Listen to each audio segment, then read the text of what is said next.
जहाँ हीरो की बरसात होती है। क्या पृथ्वी पर जीवन मंगल ग्रह से आया था? हमारा सौर मंडल एक ब्लैक होल के इर्द गिर्द घूम रहा है। क्या भविष्य में पृथ्वी ब्लैक होल में समा जाएगी? भविष्य की पृथ्वी कैसी होगी? इंसानों का क्या होगा? क्या एलियंस भी कभी पृथ्वी पर आ सकते हैं? जानते हैं इस वीडियो में। सूरज में लगभग 80,000 करोड़ परमाणु बम जितना विस्फोट हर घंटे होता है। उदाहरण के तौर पर अगर हमारे पृथ्वी का सबसे एडवांस परमाणु बम मुंबई के पास फटे तो उसकी आवाज दिल्ली तक सुनाई देगी। लेकिन सूरज के अंदर से ऐसी ही 80,000 करोड़ परमाणु बम जितने फटने की आवाज पृथ्वी तक नहीं पहुंच पाती, क्योंकि अंतरिक्ष पूरी तरह से खाली है। अगर किसी तरह सूरज की सुरीली आवाज पृथ्वी का कोई भी जीव सुन ले तो उसके कान फट के हाथ में आ जाएंगे। आपने कभी तारे गिनने की कोशिश की है? चलो मैं आपकी मदद कर देता हूँ। हमारी पृथ्वी पर जितने भी रेत और मिट्टी के दाने हैं, लगभग उतने ही तारे हमारे अंतरिक्ष में हैं। लगभग 7 सेप्ट्रिलियन जितने तारे सिर्फ हमारे ब्रह्मांड में हैं, और अंतरिक्ष में कितने और ब्रह्मांड हैं वो कोई नहीं जानता। आज हमारा चांद लगभग पृथ्वी से 38 लाख किलोमीटर दूर है, मगर फिर भी चांद के गुरुत्वाकर्षण का प्रभाव हमारे पृथ्वी की ऊपरी सतह पर पड़ता है। इसी वजह से हमारे समुद्र में 8 से 10 फुट की लहरें आती हैं। लेकिन आज से लगभग 400 करोड़ साल पहले चांद पृथ्वी से सिर्फ 20,000 किलोमीटर दूर था, और उस वक्त पृथ्वी पर 15 से 20 माले की बिल्डिंग जितनी ऊंची लहरें आया करती थी।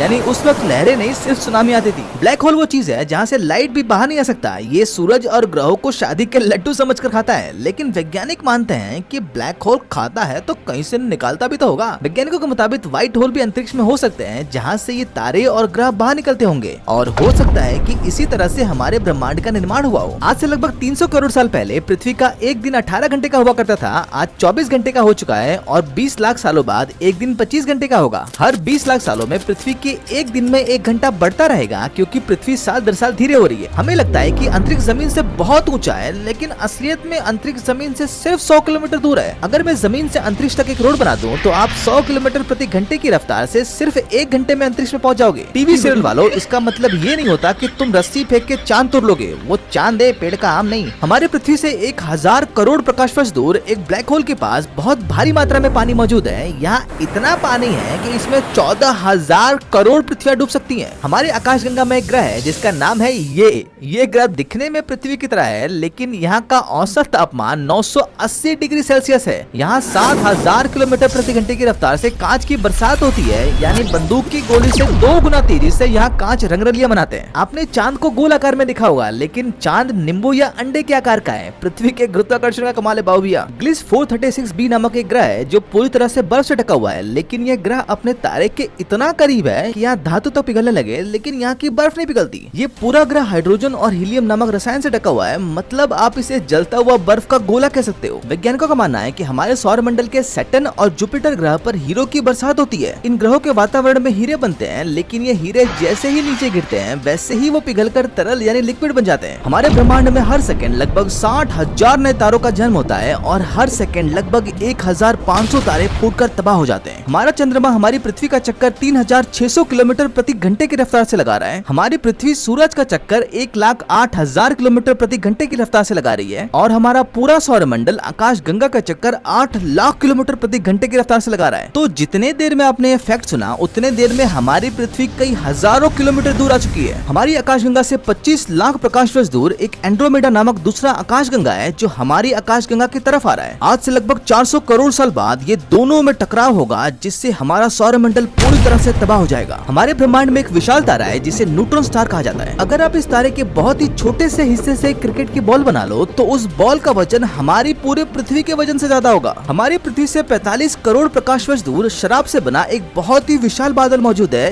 ये बादल इतना बड़ा है कि इसमें 1 लाख से ज्यादा पृथ्वियां समा सकती हैं। गाड़ी स्टार्ट कर। हम अब तक ब्रह्मांड के सिर्फ 5% हिस्से को ही देख पाए हैं। बाकी का 95% ब्रह्मांड किससे बना है ये कोई नहीं जानता। सूरज के गुरुत्वाकर्षण की वजह से हर साल कई सारे उल्कापिंड हमारे पृथ्वी की तरफ खींचे आते हैं, लेकिन उनमें से ज्यादातर उल्कापिंड जुपिटर के विशाल गुरुत्वाकर्षण की वजह से जुपिटर के आसपास ही घूमने लगते हैं, जिससे हमारी पृथ्वी बाल बाल बसती रहती है। हमारी पृथ्वी से 40 प्रकाश वर्ष दूर 55 कैंक्री नामक पृथ्वी से 8 गुना बड़ा एक ग्रह है। यहाँ की जमीन का तापमान भयानक 2200 डिग्री सेल्सियस है। यहाँ की भयंकर गर्मी ने इस ग्रह के जमीन को हीरो में परिवर्तित कर दिया है। यहाँ 27 मिलियन डॉलर का हीरा है, जितने में आप 100 से ज्यादा पृथ्वियां खरीद सकते हो। अब तक का सबसे बड़ा खोज किया जाने वाला तारा है यूवी स्कूटनी, जो हमारे सूरज से 1700 गुना बड़ा है। इसके सामने हमारा सूरज वैसा ही है जैसा परमाणु बम के सामने सुतली बम। रात में दिखने वाले तारे 1000 साल बाद एक एक कर बुझ चुके होंगे। हमारा सूरज भी बुझ चुका होगा। ऐसे वक्त हर जगह सिर्फ अंधेरा नजर आएगा। हमारे पृथ्वी से 430 प्रकाश वर्ष दूर जे ब्ला ब्ला ब्ला नामक एक खूबसूरत ग्रह है। ये पूरा ग्रह बस इतना सा ही है, लेकिन इस ग्रह से 12 करोड़ किलोमीटर के दायरे में कई अरबों उल्कापिंड इसका चक्कर लगा रहे हैं। अंतरिक्ष में हाइपर वेलोसिटी स्टार्स नामक कुछ तारे होते हैं जो 1700 किलोमीटर प्रति सेकंड की रफ्तार से यात्रा करते हैं। इन तारों की रफ्तार इतनी ज्यादा होती है कि इन्हें कितना भी मजबूत गुरुत्वाकर्षण रोक नहीं सकता, इवन ब्लैक होल भी नहीं। यह है पृथ्वी से 4 लाख प्रकाश वर्ष दूर TRES-2b, जो कोयले से भी काला है। यहाँ जीवन नहीं पनप सकता, अगर पनपता तो यहाँ कोयला ब्यूटी क्रीम के नाम से बिकता। आपके घर के बाहर रोजाना जो धूप निकलती है वो लगभग 30,000 साल पुरानी है। सूरज के अंदर धूप बनने से पृथ्वी तक पहुँचने तक 30,000 साल लगते हैं। मतलब वो धूप सूरज में तब बनी होगी जब इंसान वानर हुआ करते थे। ये है अरोरा लाइट्स, जो हमारी पृथ्वी के उत्तरी भाग में चुंबकीय क्षेत्र की वजह से उत्पन्न होता है। ऐसा ही खूबसूरत अरोरा जुपिटर ग्रह पर भी दिखाई देता है। यह ट्रोनेजुतको, जिसमें एक विशाल तारे के अंदर एक दूसरा तारा मौजूद होता है। ज्यादातर वक्त ऐसा तब होता है जब कोई पुराना मोटा तारा किसी नए सफेद तारे को खींच कर डाल लेता है। हमारे सौरमंडल का पहला ग्रह मरक्यूरी अजीब तरह से सूरज का चक्कर लगाता है। यही वजह है कि यहाँ सबसे पहले एक छोटा सा सूर्योदय होता है, फिर सूरज ढल जाता है और फिर सूरज पूरी तरह से उगता है। लेकिन सौरमंडल के दूसरे ग्रह वीनस पर आपको सिर्फ उबलते लावा नजर आएंगे और उसके धुएं के बादलों के बीच आपको धुंधला सूरज नजर आएगा। पृथ्वी का आपको पता ही है, वहीं मार्स के अजीब और पतले वातावरण की वजह से यहाँ सूर्यास्त नीले रंग का होता है। बात करें जुपिटर की, तो वहाँ कोई ठोस सतह न होने की वजह से आपको इन रंग बिरंगी बादलों के बीच सूरज डूबता नजर आएगा। हमारा अगला खूबसूरत ग्रह शनि है, जहां धुंधले गैस और उसके रिंग के बीच सूरज अस्त होता है। अगला ग्रह यूरेनस है, जिसके नीले आसमान और बादलों के बीच उसके रिंग और सूरज दिखते नजर आते हैं। हमारे अगले ग्रह नेपच्यून पर सूर्यास्त ऐसा दिखता है और हमारे बिछड़े पप्पू ग्रह प्लूटो पर सूर्यास्त ऐसा नजर आता है। अगर अचानक आपके बाजू में एक रेत के कण जितना ब्लैक होल बन जाए तो उस रेत के कण का वजन माउंट एवरेस्ट से भी ज्यादा होगा। जुपिटर ग्रह का एक यूरोपा नामक चांद है, जिसकी सतह से 15 किलोमीटर के अंदर भारी मात्रा में पानी मौजूद है। यहाँ पानी के अंदर का वातावरण वैसा ही है जैसा कभी पृथ्वी पर हुआ करता था, यानी यहाँ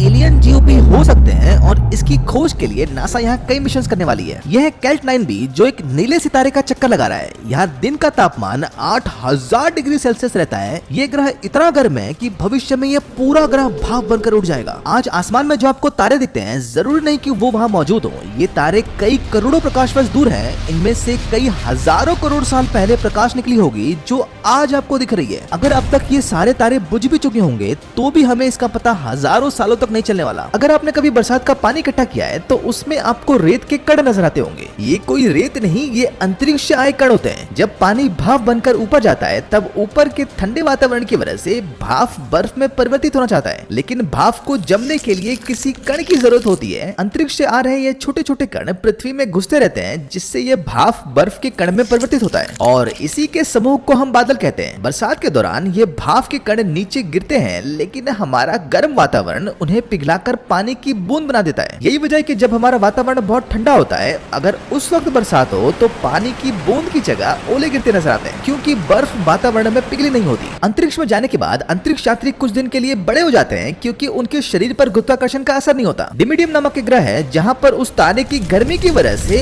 उस ग्रह का लोहा पिघलकर बादल बनता है और वहाँ पर लोहे की बरसात होती है। आज हमारे समुद्र में दुनिया का सबसे ज्यादा सोना पड़ा हुआ है, लेकिन समस्या ये है कि उसे निकालना सोने की कीमत से ज्यादा महंगा है। अगर हम धरती के आर पार छेद कर कर उसमें कूद जाएं, तो कुछ ही देर में हम 40,000 किलोमीटर प्रति घंटे की रफ्तार से गिर रहे होंगे। धीमे धीमे गति धीरे होती जाएगी और 42 मिनट बाद हम वापस रिवर्स आने लगेंगे। अगर पृथ्वी पर प्रकाश की स्पीड से एक सुई भी गिर जाए तो भी हमारी पृथ्वी तबाह हो जाएगी। अंतरिक्ष से क्या गिरता है उससे फर्क नहीं पड़ता, कितनी तेजी से गिरता है उससे फर्क पड़ता है। ब्रह्मांड के एकदम बीच में अगर आप जाकर चिल्लाओगे तो आपको आपकी आवाज बहुत तेज सुनाई देगी, लेकिन आपके बाजू में खड़ा व्यक्ति आपको सुन तक नहीं पाएगा। चंद्रमा हमें ऐसा दिखता है क्योंकि हमारा देश पृथ्वी के बीच में है। पृथ्वी के ऊपरी भाग में चंद्रमा ऐसा दिखता है और दक्षिणी भाग में कुछ ऐसा। वीनस ग्रह पर उसके वातावरण का इतना दबाव है कि जैसे ही कोई उल्कापिंड उसके अंदर घुसता है, दबाव की वजह से उसके छितरे उड़ जाते हैं। प्लूटो के ज्वालामुखी में से गर्म लावा नहीं, ठंडे बर्फ निकलते हैं। ऐसा इसलिए क्योंकि प्लूटो के अंदर ऐसे रसायन है जो जल्दी जमते हैं। जैसे ही प्लूटो के अंदर की गर्मी रसायन को पिघलाती है, वो बाहर आते हैं, लेकिन बाहर का तापमान बहुत ठंडा है, इसलिए वो जम जाते हैं। नेपच्यून ग्रह के चांद ट्रिटोन के अंदर नाइट्रोजन गैस भरी हुई है, जैसे ही सूरज की गर्मी उस पर पड़ती है वो गैस फुहारे की तरह निकलकर अंतरिक्ष में फैलने लगती है। अगर सूरज के बगल में क्रिकेट बॉल जितना ब्लैक होल बना दिया जाए तो क्या सूरज उसमें समा जाएगा? इसे समझने के लिए हम 4 खंभों के बीच में एक कपड़ा बांधते हैं। बीच में फुटबॉल है और आजू बाजू में प्लास्टिक की बॉल। अब मैं कहीं भी एक लोहे का कंचा रखूं, सारी की सारी चीजें उस छेद में भर जाएंगी। ब्लैक होल छोटा जरूर होता है लेकिन वो ब्रह्मांड की सबसे भारी चीज है। वो चीजें निकलकर धीरे धीरे बड़ा होता जाता है। अगर हम कभी ब्लैक होल में गिरे तो वो हमें इतना खींचेगा जितना सलमान खान अपनी चड्डी को खींचता है। अगर बच गए तो हमें तारे तेजी से चलते नजर आएंगे।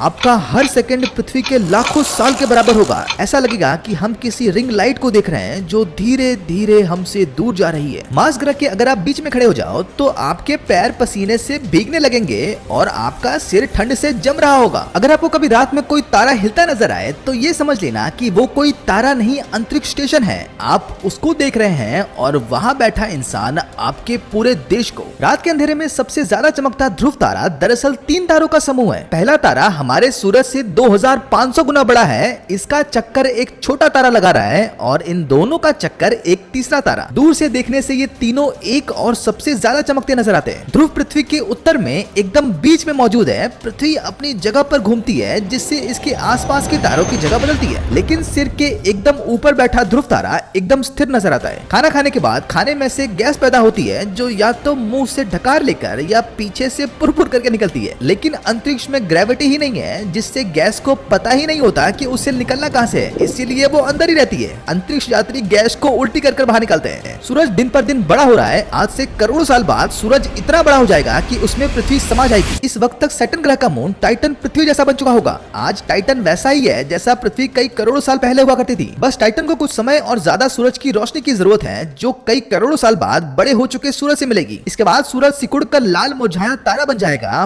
फिर धीरे धीरे कई करोड़ों साल बाद सूरज बुझ जाएगा। फिर पाकिस्तान वाले कोयला चुराने जाएंगे। ज़ोंबी स्टार्स नामक कुछ तारे होते हैं जिनके मरने के बाद उनकी और जवानी फूटने लगती है। मरने के बाद इनमें इतना भयंकर गुरुत्वाकर्षण पैदा होता है कि ये आसपास के तारों की ऊर्जा सोख कर नए जन्मे तारे की तरह बन जाते हैं। रॉक प्लैनेट्स नामक कुछ ग्रह होते हैं जो ब्रह्मांड में खुले सांड की तरह घूमते हैं। ज्यादातर समय किसी भी तारे के गुरुत्वाकर्षण का असर इन पर नहीं होता। इनके अंदर बहुत ज्यादा ऊर्जा होती है और ऊपरी सतह ठोस बर्फ में जमी होती है। इसके बीच वाली जगह पर बेहद ही भारी मात्रा में पानी होता है। हमारी पृथ्वी की गहराई में सूरज की रोशनी नहीं पहुंचती, वहाँ घोर अंधेरा रहता है, लेकिन फिर भी वहाँ जीवन पनपता है। कैसे? ज्वालामुखी की वजह से। ज्वालामुखी में से खनिज पदार्थ निकलते हैं जिसे खाकर गहराई में भी जीवन पनपता है। मतलब जिस रॉक प्लैनेट्स की हमने बात करी वहाँ भी जीवन संभव है। हमारी पृथ्वी सूरज का चक्कर लगाती है और सूरज हमारे आकाशगंगा के केंद्र का। आकाशगंगा के केंद्र में अरबों विभिन्न तारे हैं जिनका गुरुत्वाकर्षण पूरे आकाशगंगा को घूमने पर मजबूर करता है। यहाँ तारे मरते हैं, फूटते हैं, जन्म लेते हैं, एक दूसरे से जुड़ते हैं और कई बार तो ब्लैक होल भी बन जाते हैं। फिर भी यहाँ के तारों का गुरुत्वाकर्षण इतना प्रबल है कि ये ब्लैक होल में नहीं समाते और ना ही हमें समाने देते हैं। सिर्फ हमारे आकाशगंगा में सूरज समेत 1 लाख करोड़ से ज्यादा तारे हैं।